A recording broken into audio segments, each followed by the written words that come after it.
Even though I'm a dude who is nowhere close to being caught up to One Piece, I can't help but love the different games that come out for it. They can be a great way to slowly catch up on some of the bigger moments in the series without watching 1,000 episodes in the process. But don't worry, I'm slowly but surely crawling my way through the series and I'll be there eventually. Might take me a good year or two, but that's besides the point. In the past, I talked about at least one other One Piece game that came out on the Wii, and for the time, that was a pretty fun experience.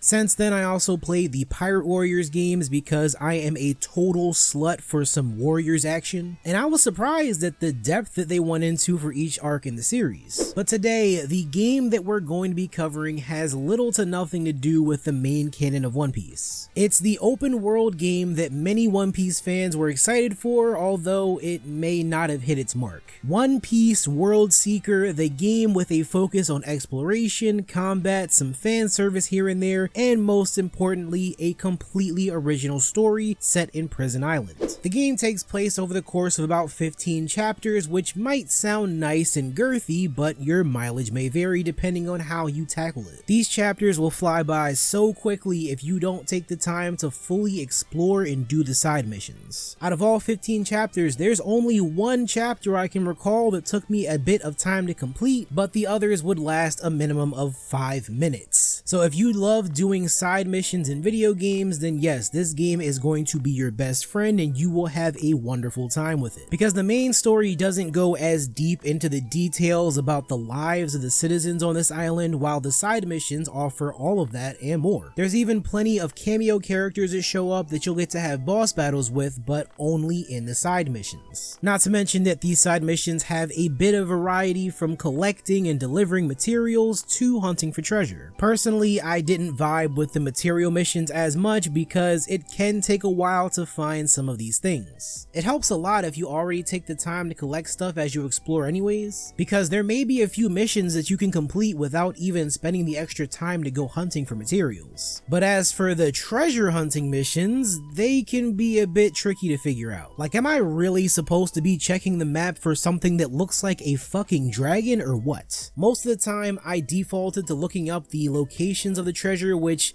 does take a bit of the puzzle out of it, but like, hey, it's good if you want to take the extra time to go look for those things, but again, to each his own. What I will say is that for a game with a completely original story, it's actually not half bad. Of course, it's missing some things like full voice acting outside of cutscenes, but for what it sets up, it's a nice tale that focuses on this one island and the issues it's facing with both pirates and the Navy. And again, not only including the characters that are exclusive to this story, but also fan favorite characters that will make their appearances along the way. The one new character that you'll see the most though is Jeanne. With how many parts of the story involve her, you'd think that she was supposed to be the main character here. Well, sorta, since the plot does revolve around her, her family, and the connection that she has with the citizens of the island. And I gotta say, the story may just be the best part about the game, which does sound crazy when I say that. Normally games like these have a throwaway story to justify making something that can be like filler, but I kept getting the feeling that more thought was put into the plot and characters without it feeling too forced. In the end, yes, the story is a bit forgettable, but it was nice seeing the elements from the canon mixing together with the original story. That way you can enjoy both the interactions with the islanders in the story, or even the interactions with admirals and pirates from the main story. When it comes to the gameplay though, I had a bit of a different expectation for this game. I expected this game to be like the anime version of Spider-Man, the way that the trailers show Luffy swinging around towns. I wanted that freedom of rocketing myself through towns and forests without it feeling clunky, but sadly it takes a bit of work before it starts to feel more natural. After upgrading yourself a bit, the movement does feel more free, but overall the controls are what holds this game back. The developers got pretty ambitious with everything that they added into this game, and I'm not mad at them. But when the combat, the camera, the equipment, and even the special abilities start to feel unfinished or just straight jank, it ruins the flow of the game. It's like they made a game that holds up well enough on its own, but it needed more polish to really feel like it reached its potential. When I first started it, I was a little bummed out to see that I could only play as Luffy. But after finishing it, I can't imagine how much more of a mess things would have been if we could use all the Straw Hats. Just getting Luffy to a decent enough point where I wasn't struggling with snipers in every battle took a long time. Not to mention fighting all the Iron Man robots that take forever to land combos on.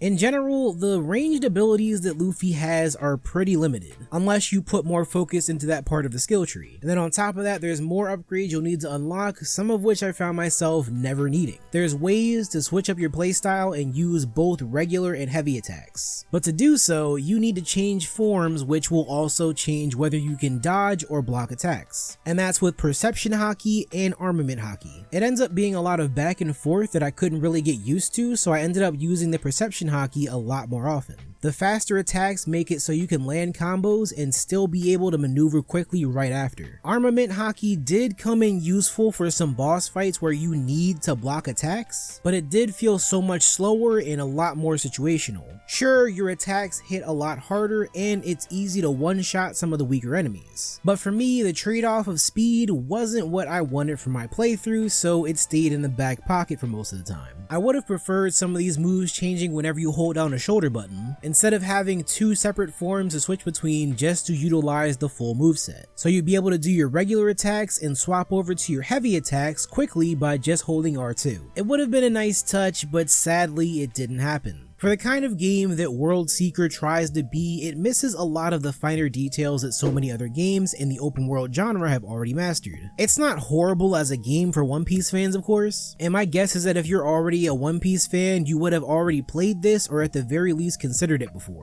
So if you wanted to scratch the itch of playing a One Piece game, this isn't a terrible way to do so until the next game, One Piece Odyssey, gets released. Just remember that you'll have to dig a little bit deeper to find the treasure that this game holds for you. Let me know what you think about the video in the comment section down below, and if you agree or disagree with anything I have to say. And also don't forget to subscribe for more videos just like this one, and I'll see you all in the next video.